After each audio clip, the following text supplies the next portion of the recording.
नमस्ते दोस्तों।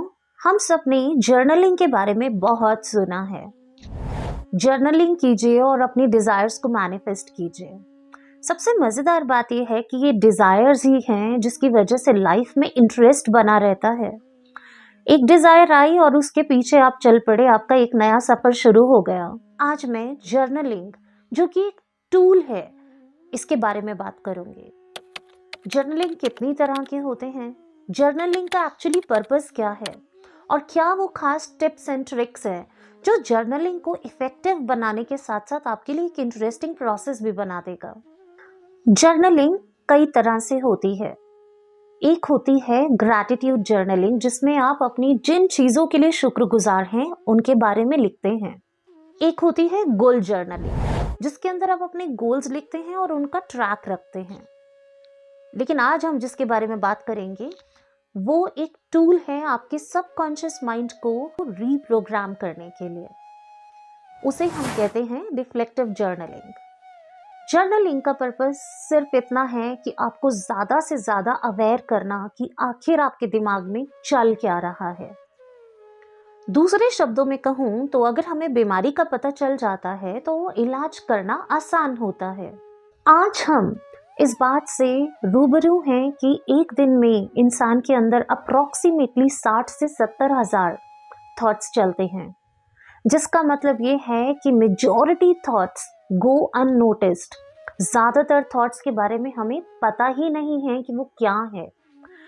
On end of हम ब्रेक सिर्फ तब लगाते हैं जब कोई फीलिंग बहुत स्ट्रांग हो जाती है, जैसे उफ, आज पता नहीं कुछ अच्छा नहीं लग रहा, या फिर ओ माय गॉड, आज बहुत अच्छा लग रहा है, मैं बहुत खुश हूं पर पता नहीं क्यों।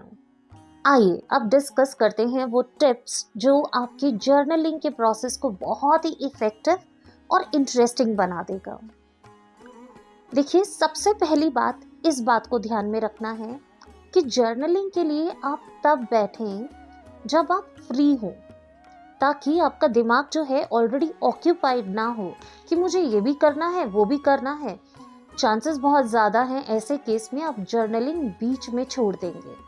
इसके लिए बेस्ट ये है कि अगर आप रोज़ सुबह जितने बजे उठते हैं उससे थोड़ा जल्दी उठ जाएं और एक टाइम सेट कर लें कि इतने बजे रोज़ जर्नलिंग करनी है।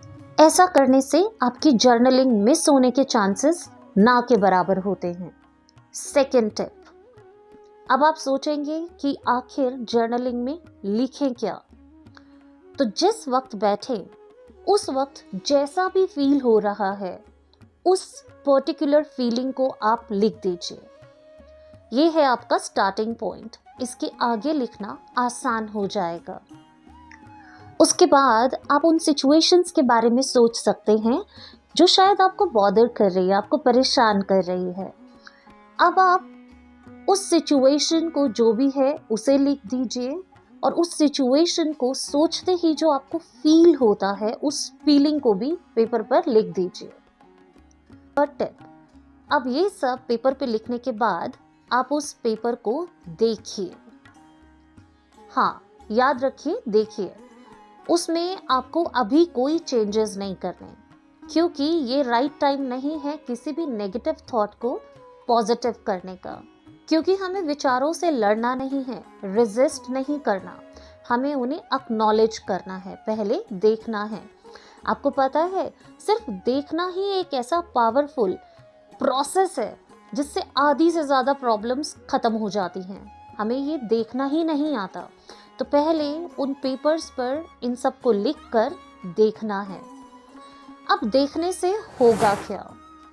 हम ये प्रोसेस इसलिए कर रहे हैं ताकि पहले आपके अंदर जो नेगेटिव थॉट है, जो नेगेटिव फीलिंग है, आप उस फीलिंग के साथ एक राहत में आ जाए।